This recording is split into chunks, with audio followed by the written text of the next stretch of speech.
20,000 people went to sleep in this city.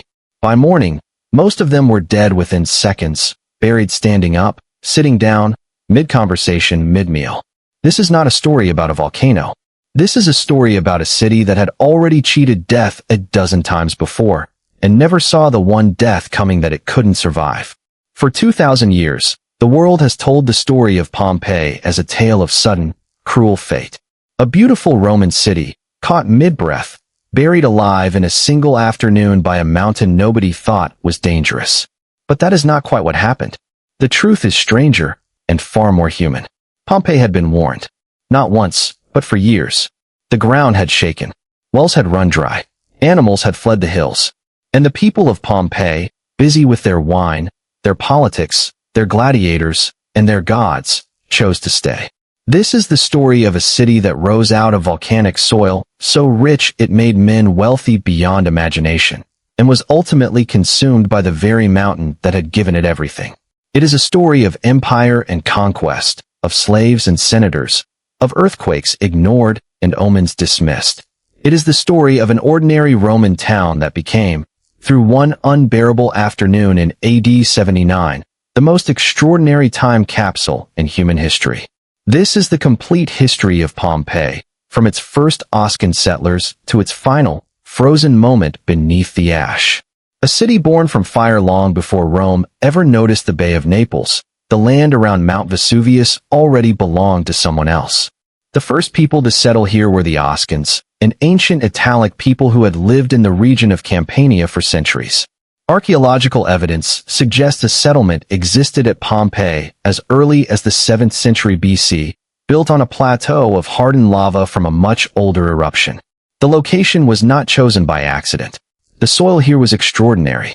Volcanic ash, broken down over thousands of years, had created some of the most fertile farmland in the entire Mediterranean world.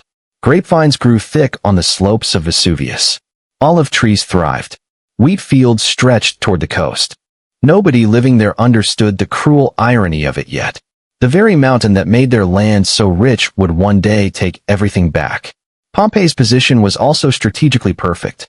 It sat near the mouth of the Sarno River, giving it direct access to the sea, while also controlling key trade routes running inland toward the interior of Campania.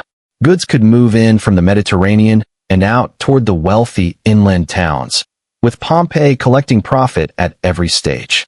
This made the small town a magnet for outside influence, and outside influence arrived quickly.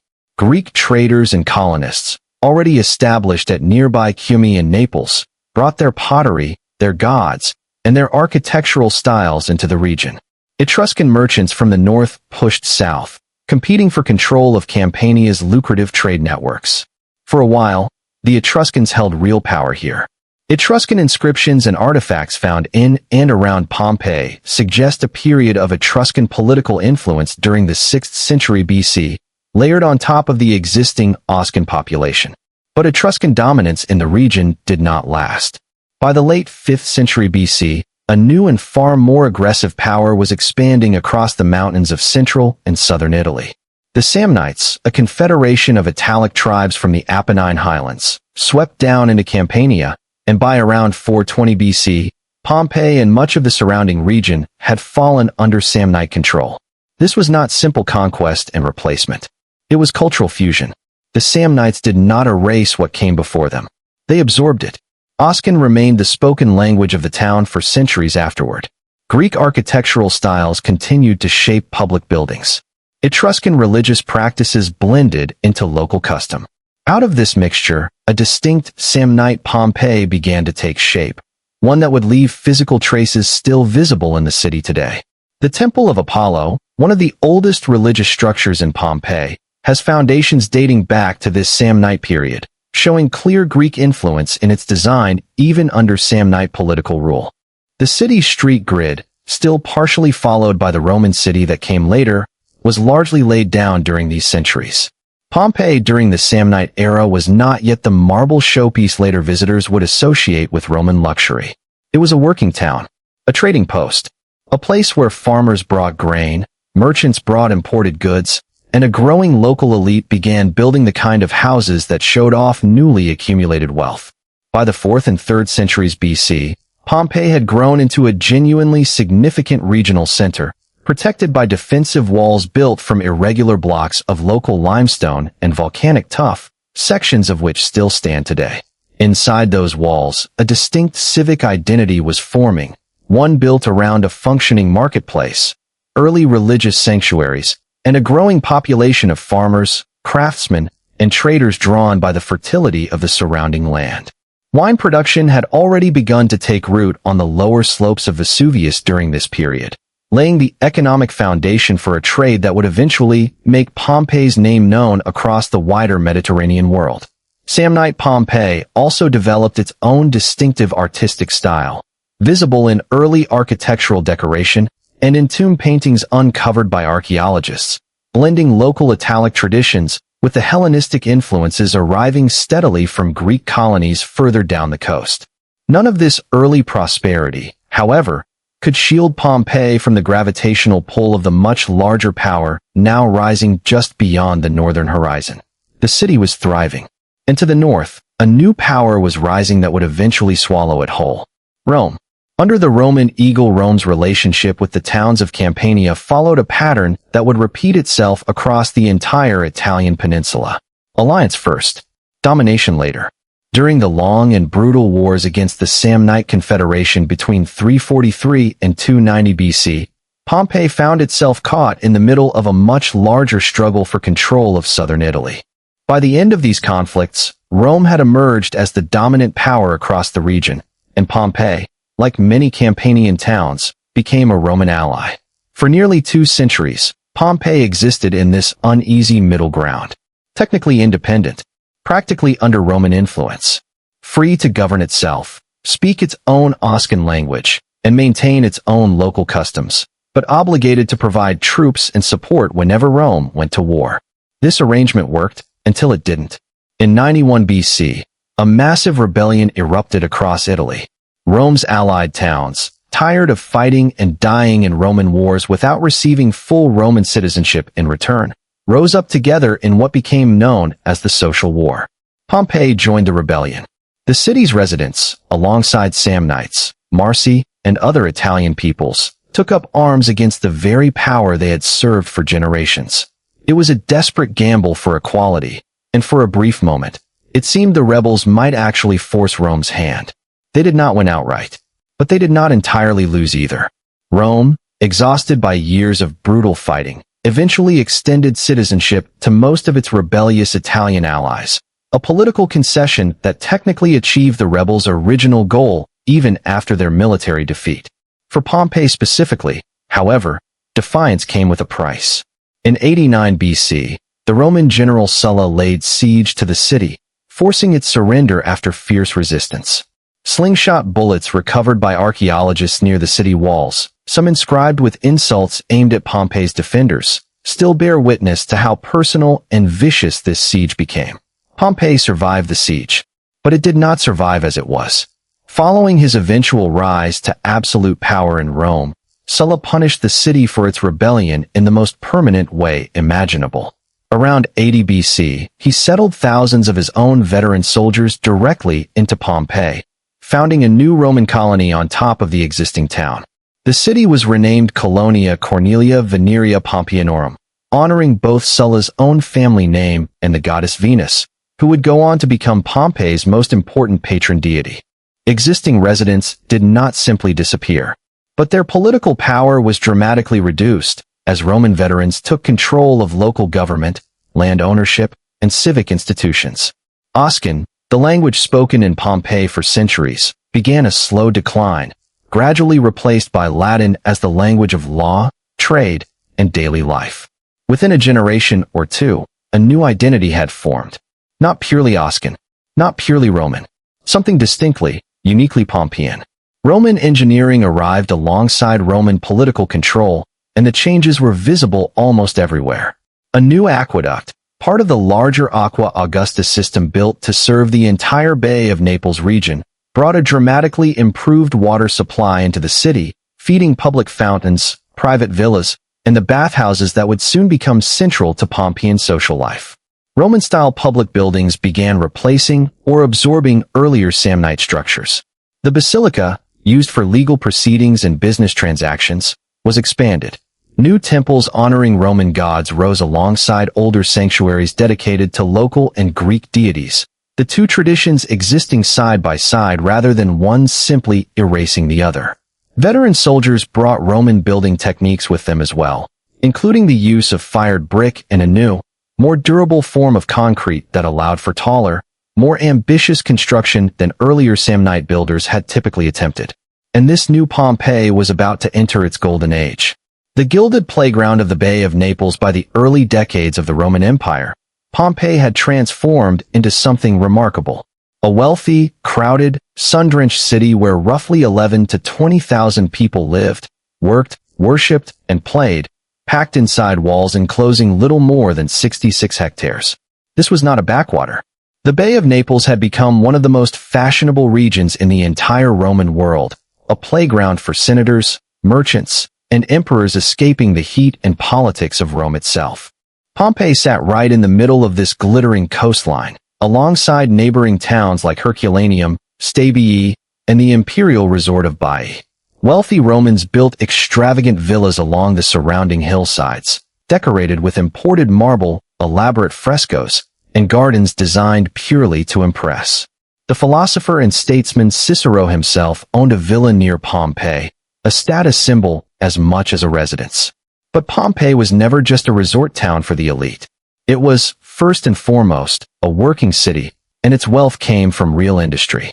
The surrounding volcanic farmland produced some of the finest wine in the entire Roman Empire, exported in distinctive amphorae stamped with Pompeian markings that archaeologists have since found scattered across the Mediterranean and even as far as southern Gaul. The city also became famous for a pungent, powerful fermented fish sauce called garum, produced in dedicated workshops and shipped out in vast quantities. Garum was Rome's ketchup, its soy sauce, its essential kitchen condiment, and Pompeii's version was considered among the very best. Textile production thrived here too. Wool was processed, dyed, and woven in workshops scattered throughout the city, supported by a genuine fuller's guild whose members left their mark, quite literally, on the walls of Pompeii in the form of painted advertisements and political endorsements. Walking through Pompeii at its height would have overwhelmed the senses. The Forum sat at the heart of the city, surrounded by temples, government buildings, and a bustling marketplace. Here, citizens debated politics, conducted business, and worshipped at temples dedicated to Jupiter, Apollo, and the imperial cult itself. Nearby stood the city's great amphitheater, built around 70 BC, making it one of the oldest surviving stone amphitheaters anywhere in the Roman world. It could hold roughly 20,000 spectators, more people than actually lived inside the city walls, drawing crowds from surrounding towns for brutal, thrilling gladiatorial combat. Not every gathering here ended peacefully. In AD 59, a violent riot broke out inside the amphitheater between Pompeian spectators and visitors from the rival town of Nuceria, escalating from insults into a full-scale brawl that left multiple people dead. The scandal was serious enough that Emperor Nero personally banned public games in Pompeii for a full decade as punishment. Daily life continued around every corner of the city. Public bathhouses offered hot and cold pools, exercise areas, and social spaces where Pompeians of different classes mixed, gossiped, and conducted business away from the summer heat. The Stabian baths, among the oldest in the city, remained in continuous use for centuries. Pompeii's streets themselves tell an extraordinarily intimate story. Deep wheel ruts worn into the volcanic paving stones reveal exactly how heavy Roman cart traffic really was. Raised stepping stones allowed pedestrians to cross streets without stepping into open sewage, while still leaving enough space between the stones for cart wheels to pass through. Graffiti covers the walls of Pompeii almost everywhere, and it offers something history rarely provides: the unfiltered and censored voice of ordinary people rather than emperors and senators. Political campaign slogans painted onto walls, urging support for local candidates, sit right alongside crude jokes, declarations of love, complaints about unfaithful lovers, and even simple boasts about a good meal or a winning bet. One particularly famous piece of graffiti reads simply, "I am amazed, wall. that you have not fallen down, weighed down by the tedium of so many scrawlers. Pompeii's social structure was sharply, sometimes brutally divided.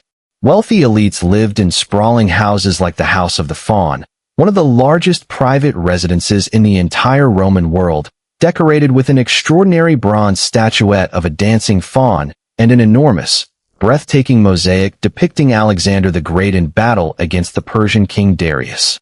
At the opposite end of Pompeian society, enslaved people made up a significant portion of the population, performing labor in households, workshops, farms, and even, in some documented cases, being forced into prostitution within the city's many small brothels.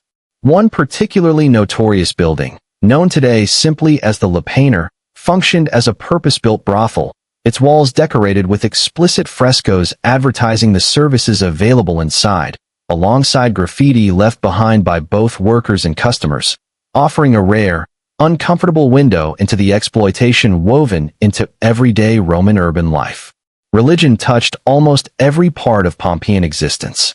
Temples honored traditional Roman gods, alongside Egyptian deities like Isis, whose worship had become fashionable across the empire, and the imperial cult, which increasingly blurred the line between religious devotion and simple political loyalty to Rome. By the middle of the 1st century AD, Pompeii stood as a genuinely thriving, prosperous Roman city, its wine flowing across the Mediterranean, its streets crowded with merchants and slaves and senators' sons, its temples full, its amphitheater roaring. Beyond the forum and the amphitheater, Pompeii offered its residents an entire world of entertainment and distraction. The city boasted not one but two theaters, standing side by side. A large open-air theater hosted tragedies and comedies for crowds of up to 5,000 people, while a smaller, roofed theater next door, known as the Odeon, was reserved for more intimate musical performances and poetry recitals. Wealthy patrons competed openly for public recognition by funding these buildings, inscribing their own names permanently in a stone above entrances and seating sections, a Roman tradition of civic generosity that was also, quite transparently, a tool for personal political advancement. Food was everywhere in Pompeii, and it was rarely cooked at home. Because so many Pompeians lived in cramped apartments above shops, without proper kitchens of their own, the city developed an extraordinary density of what modern archaeologists call thermopolia, small counterfront food stalls selling hot, ready-made meals directly onto the street. More than 80 of these ancient fast food counters have been identified within Pompeii's walls, their counters built with large embedded jars once used to hold stews, wine, and other prepared foods, some still containing traces of duck bone, fish, and snails at the moment of excavation. Pompeii's wealthier residents, meanwhile, lived in an entirely different world within the very same walls. Houses like the House of the Vetii displayed lavish frescoes rendered in a rich, distinctive shade now known to art historians simply as Pompeian red, alongside elaborate garden courtyards designed to bring nature and architecture together in carefully staged, theatrical harmony. These homes were built around a central atrium, an open-roofed reception hall designed to collect rainwater in a shallow basin, while also announcing, to any visitor stepping through the front door, the wealth and taste of the family living inside. Slaves moved constantly through these grand houses, cooking, cleaning, managing household accounts, educating children, and performing every function required to keep an elite Roman household running smoothly, almost entirely unrecorded by history except for the rare inscription or graffito mentioning a name. Class division in Pompeii was not simply about wealth. It touched every corner of daily life, from where a person could sit in the amphitheater to which entrance of a great house they were permitted to use. And yet Pompeii was never a closed, rigid society either. Freed slaves, once granted their liberty, could and did accumulate genuine wealth and status within the city, some eventually becoming successful merchants or property owners in their own right, a reminder that Roman social mobility, while narrow and difficult, was never entirely impossible. One of Pompeii's most successful residents, a wealthy banker and businessman named Lucius Caecilius Iucundus, left behind an entire archive of wax tablet financial records documenting loans, property transactions, and auction sales, offering historians an unusually detailed window into the economic machinery that kept a Roman provincial city functioning. Religion, commerce, entertainment, and family life wove together constantly throughout Pompeii's crowded streets, creating a city that felt, in every meaningful sense, genuinely alive. Nobody in this bustling, self-assured city looked up at the green, forested slopes of Vesuvius and saw a threat. That was about to change. The mountain begins to speak on the morning of February 5th, AD 62. The ground beneath Pompeii tore itself apart. A massive earthquake, likely reaching a magnitude of around 5 or 6, struck the entire Bay of Naples region with devastating force. Ancient writers, including the philosopher Seneca the Younger, described widespread destruction across Campania, with buildings collapsing, statues toppling, and even livestock reportedly dying from the sheer violence of the shaking. In Pompeii itself, the damage was severe. Temples cracked. Public buildings partially collapsed. Water systems, dependent on carefully engineered lead pipes and aqueduct connections, were disrupted across large sections of the city. This earthquake was not, historians and volcanologists now understand, simply a random geological accident. It was almost certainly connected to rising magma pressure deep beneath Mount Vesuvius itself, an early, violent warning sign of the catastrophic pressure building underground. At the time, nobody in Pompeii understood this connection, because nobody in the Roman world yet recognized Vesuvius as an active volcano at all. That single fact is almost impossible to overstate. Vesuvius had last erupted catastrophically many centuries earlier, so long before Pompeii's Roman-era residents that the memory of its true nature had been completely lost. Roman writers described its slopes as fertile, green, and covered in vineyards, comparing its terraced appearance to the mountain of Mount Etna, but without ever suggesting genuine danger. So when the earthquake of AD 62 struck, Pompeians interpreted it the only way their existing knowledge allowed them to. As a natural disaster, terrible but survivable, the kind of event that occasionally struck any Roman town. They began to rebuild almost immediately. Archaeological evidence shows extensive reconstruction work happening across Pompeii in the years following the earthquake. Wealthy families repaired and even expanded their damaged villas. Public buildings were patched, restored, or rebuilt entirely. New construction projects were underway in multiple parts of the city. Remarkably, when Pompeii was finally excavated centuries later, archaeologists found clear evidence that some of this rebuilding work was still incomplete at the moment of the final eruption, 17 years after the earthquake that had originally caused the damage. Life, in other words, simply continued. But the warning signs did not stop in AD 62. In the years and months leading up to AD 79, smaller tremors reportedly continued to shake the region with increasing, unsettling frequency. Roman writer Pliny the Younger, whose first-hand account remains our single most important source for what happened next, specifically mentioned that minor earthquakes had become such a routine part of life in Campania by this point that residents had largely stopped paying attention to them. This detail matters enormously. It reveals something deeply, painfully human about the people of Pompeii. They were not ignorant fools blind to obvious danger. They were ordinary people who had normalized genuine warning signs because the alternative, uprooting their entire lives, their businesses, their homes, their history, felt far less rational than simply continuing on as before. Modern geological research suggests other subtle warning signs may have been present as well. Some ancient sources describe unusual behavior among local wells and springs in the weeks before the eruption, along with reports of strange animal behavior, patterns modern volcanologists now associate with genuine pre-eruption seismic and gas activity. None of it was enough to convince the people of Pompeii to leave. By August of AD 79, the city was going about its business exactly as it always had. Bread was baking in ovens across the city, several fully intact loaves later discovered perfectly preserved by archaeologists. Wine was being bottled. Bathhouses were full. Political campaigns for local office were still actively underway, judging by fresh graffiti found painted on Pompeii's walls.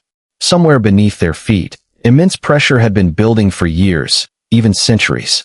Modern volcanologists studying the magma chamber beneath Vesuvius believe that molten rock had been slowly rising and accumulating for a considerable period before AD 79, gradually building toward a pressure threshold that the surrounding rock could no longer contain. There was no single dramatic moment when Pompeii could have known, with total certainty, exactly what was coming. There was only a slow accumulation of small, deniable signs, each one easy enough to explain away on its own. That is, perhaps, the most unsettling truth at the heart of this entire story. On August 24th, it finally broke free. The day the sky fell, the eruption of Mount Vesuvius began, according to Pliny the Younger's detailed account.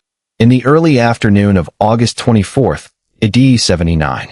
Pliny was staying across the Bay of Naples at Misenum with his mother, watching from a safe distance as his uncle, the famous naturalist and fleet commander Pliny the Elder, prepared to sail directly toward the growing catastrophe, driven partly by scientific curiosity and partly by a desperate attempt to rescue trapped friends along the coast. What Pliny the Younger witnessed and later described in two remarkable letters to the historian Tacitus remains, to this day, the earliest known detailed eyewitness account of a volcanic eruption in recorded history. He described a cloud rising from the mountain that resembled, in his words, the shape of an umbrella pine tree, a strikingly accurate description that modern volcanologists still use today when describing this specific type of eruption column. This first phase of the eruption sent a massive column of ash, pumice, and superheated gas rocketing more than 20 miles into the sky above Vesuvius. For the people of Pompeii, roughly 5 miles from the volcano's summit, the initial shock must have been overwhelming. The mountain they had lived beside their entire lives, the mountain their grandparents had lived beside, was tearing itself apart directly above them. For several hours, Pompeii endured a relentless rain of pumice stones and ash falling from this massive eruption column, driven by prevailing winds directly toward the city. This part of the disaster, though terrifying, was survivable, and it likely gave many residents the false impression that the worst had already passed. Roofs began collapsing under the accumulating weight of volcanic debris. Streets filled with lightweight but rapidly accumulating pumice, in some areas rising several feet deep within just a few hours. Many residents fled during this phase, grabbing what belongings they could carry, desperately pushing through streets increasingly buried in ash and stone. Some Pompeians successfully escaped the city entirely during these early hours, making their way toward the coast or inland to relative safety. Others, for reasons historians can only partially reconstruct, chose to remain. Perhaps they believed their homes offered adequate shelter. Perhaps elderly or injured family members could not travel quickly enough. Perhaps, even now, faced with genuine catastrophe, some residents still could not quite believe that Pompeii itself might not survive. That belief, for anyone still inside the city, was about to become fatally, tragically wrong. Sometime in the very early hours of August 25th, the eruption entered its second, far more lethal phase. The towering eruption column, having thrown ash and pumice miles into the sky for hours, finally began to collapse under its own weight, unable to sustain itself any longer against gravity. This collapse unleashed what volcanologists today call pyroclastic flows and surges, superheated avalanches of ash, rock fragments, and toxic gas racing down the slopes of Vesuvius at speeds that could exceed 100 miles per hour, with internal temperatures reaching several hundred degrees Celsius. Nothing caught directly in the path of a pyroclastic flow survives. The first of these devastating surges struck the neighboring town of Herculaneum, located closer to the volcano than Pompeii itself, killing residents almost instantly through a combination of extreme heat and asphyxiation. Archaeological excavations at Herculaneum's ancient boat sheds later revealed the remains of over 300 people who had gathered there, apparently hoping for rescue by sea, when the pyroclastic surge overwhelmed the town, killing everyone sheltering along the shoreline in what appears to have been a matter of seconds. Pompeii, positioned slightly farther from the volcano, initially escaped the very first surges that devastated Herculaneum. But this delay offered false hope rather than genuine safety. Throughout the early morning hours of August 25th, additional pyroclastic surges swept outward from Vesuvius in rapid, escalating succession, each one traveling farther than the last, each one adding to the destruction already suffered by the region. Eventually, one of these surges reached Pompeii itself. For those residents still remaining inside the city, whether trapped by injury, choice, or simple bad timing, the end came with horrifying speed. Victims found by archaeologists in later centuries were frequently discovered in poses suggesting sudden, violent death, huddled together in basements, curled protectively around family members, or caught mid-motion while attempting to flee. This is where Pompeii's story produces its most haunting, most famous legacy. When 19th-century archaeologist Giuseppe Fiorelli began systematically excavating the site, he discovered that the bodies of victims, though long since decomposed, had left behind hollow voids within the hardened volcanic ash surrounding them, precise negative impressions of their final moments. Fiorelli developed an ingenious technique of carefully pouring liquid plaster into these voids, allowing it to harden, and then excavating around it, effectively creating detailed, three-dimensional casts of the exact position each victim occupied at the instant of their death. The results remain among the most emotionally devastating archaeological discoveries in human history. A family found together, parents apparently attempting to shield their children in their final moments. A dog, still chained near a doorway, twisted in obvious agony. A man, seated with his hands covering his face, as though even now attempting to shield himself from the horror unfolding around him. Modern forensic analysis conducted on these plaster casts and the skeletal remains still recovered from Pompeii suggests that many victims likely died from the intense heat generated by the pyroclastic surges rather than suffocation alone, with some studies indicating that death, for many, may have come within a matter of seconds. By the time the eruption finally subsided, likely sometime on August 25th or into the early hours of August 26th, Pompeii lay buried beneath layers of ash and pumice reaching depths of up to 20 feet in some areas. Herculaneum fared even worse, ultimately buried under nearly 60 feet of volcanic material that would, centuries later, effectively fossilize entire wooden structures, furniture, and even food that would otherwise have long since decayed. Modern estimates suggest that somewhere between 1,000 and 2,000 people died within Pompeii itself, out of a total population likely numbering close to 20,000, meaning that a significant majority of the city's residents did, in fact, manage to escape.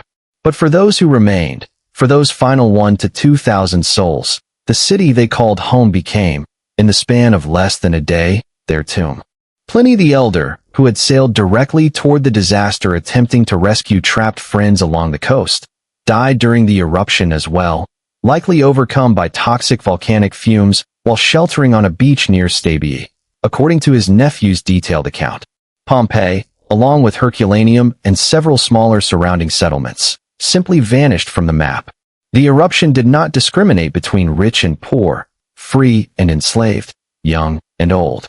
Among the victims later recovered by archaeologists was a group of 18 people, including children, found together inside a garden, apparently having sought shelter there in the mistaken belief that open space might offer some measure of safety from collapsing buildings.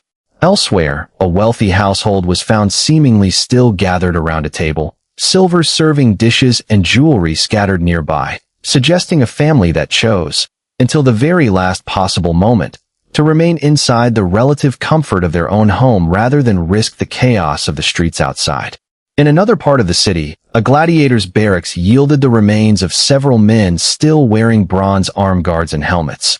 Individuals whose entire lives had been built around surviving violence in the arena, ultimately unable to outrun a violence far greater than anything Pompeii's amphitheater had ever staged.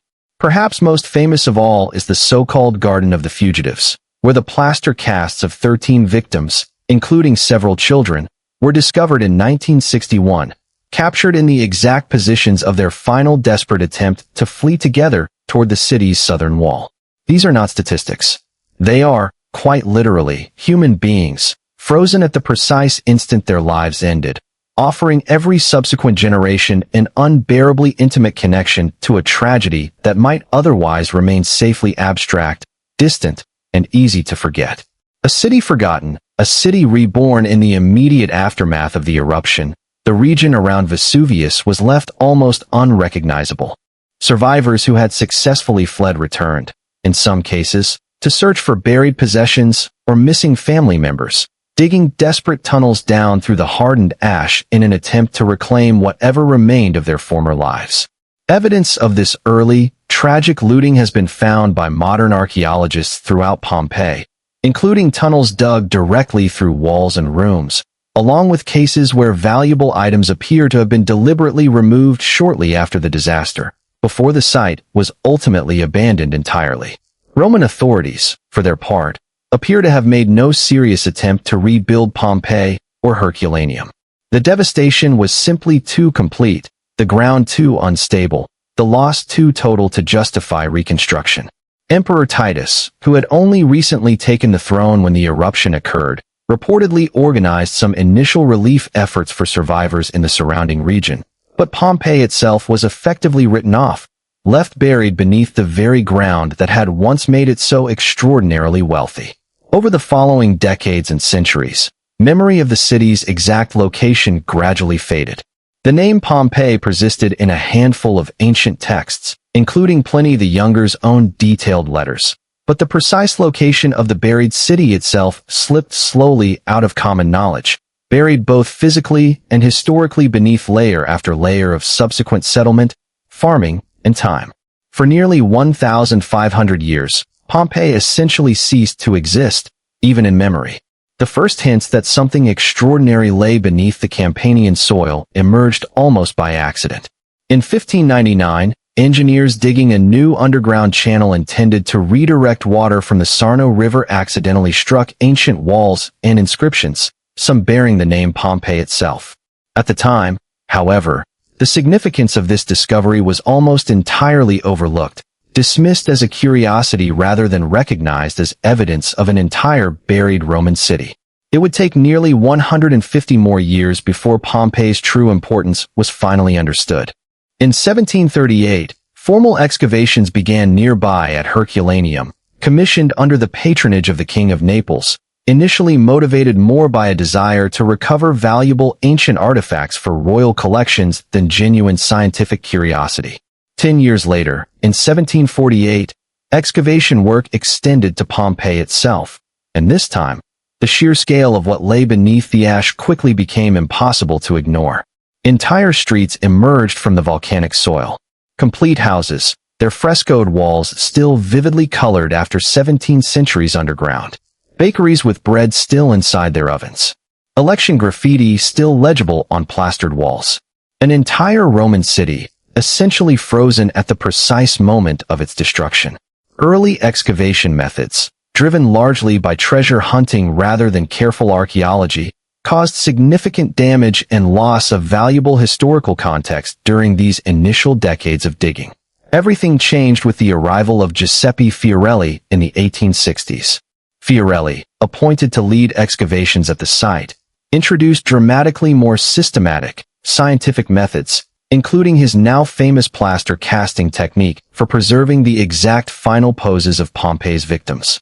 He also organized the site into a clear grid system of numbered regions and blocks still used by archaeologists today, transforming Pompeii excavation from opportunistic treasure hunting into genuine, methodical historical science. Since Fiorelli's era, generations of archaeologists have continued uncovering Pompeii, gradually revealing what has become, without serious competition, the single most complete surviving snapshot of daily life anywhere in the ancient Roman world.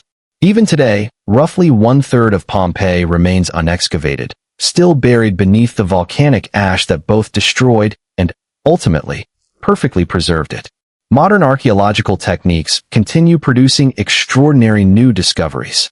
Advanced DNA analysis has revealed new details about the genetic backgrounds and even the final meals of individual victims.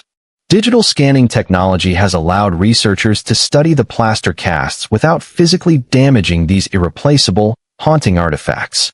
Ongoing excavation continues to reveal previously untouched houses, workshops, and frescoes with startling regularity. Pompeii, buried for destruction, became preserved by the very disaster that destroyed it. The city's rediscovery also transformed European culture far beyond the world of archaeology itself. Throughout the 18th and 19th centuries, wealthy young aristocrats touring Europe on what became known as the Grand Tour made Pompeii an essential destination. Returning home with sketches, engravings, and second-hand accounts that helped fuel an entire artistic and architectural movement inspired directly by Roman antiquity. Painters, poets, and novelists drew heavily on Pompeii's haunting imagery. The British author Edward Bulwer-Lytton published his enormously popular novel, The Last Days of Pompeii, in 1834, cementing the city's destruction firmly within the popular imagination of the Western world and inspiring numerous later stage productions and films. Fashion, furniture design, and interior decoration across Europe absorbed Pompeian influence as well, with the distinctive Pompeian red pigment found throughout the city's frescoes becoming a recognizable, fashionable color choice in wealthy European homes far removed from Italy itself. Even Pompeii's excavation history became entangled with the politics of its own era. Fascist Italy under Benito Mussolini in the 20th century invested heavily in further excavation, eager to associate his regime with the glory of ancient Rome, though this period also brought renewed criticism over rushed, sometimes damaging archaeological methods driven more by propaganda value than careful science. Today, Pompeii stands as a UNESCO World Heritage Site, drawing millions of visitors every single year, making it one of the most visited archaeological sites anywhere on Earth. Conservation, however, remains a constant, urgent struggle. Centuries of exposure to weather, tourism, and simple time have caused ongoing deterioration across the site, prompting major international preservation efforts, including the Great Pompeii Project launched in the 2010s with European Union funding, aimed at stabilizing and protecting structures that had survived nearly 2,000 years underground only to face new threats once exposed to open air. Mount Vesuvius itself has never stopped watching over the ruins it created. The volcano remains active today, with its most recent major eruption occurring in 1944, and geologists consider it one of the most dangerous volcanoes in the world, given the roughly 3 million people now living within its potential danger zone across the modern city of Naples and its surrounding suburbs. In a strange, sobering echo of Pompeii's own final years, modern Italian authorities maintain detailed evacuation plans for the region, plans that depend entirely on receiving adequate warning before any future eruption. Whether that warning, if it ever comes, will be heeded any more successfully than it was in AD 79 remains an open, unsettling question. What Pompeii still teaches us looking back across more than 14 centuries of history, from its earliest Oscan foundations to its final, unbearable afternoon beneath Vesuvius. Pompeii's story resists the simple label so often attached to it. It was never merely a tragedy, though it certainly was that. It was never merely a warning ignored, though the years of tremors leading up to AD 79 make that reading difficult to entirely dismiss either. Pompeii was, first and always, an ordinary Roman city. A place of wine merchants and bakers, wealthy villa owners and enslaved laborers, political candidates and graffiti artists, gladiators, and gossiping bathhouse crowds.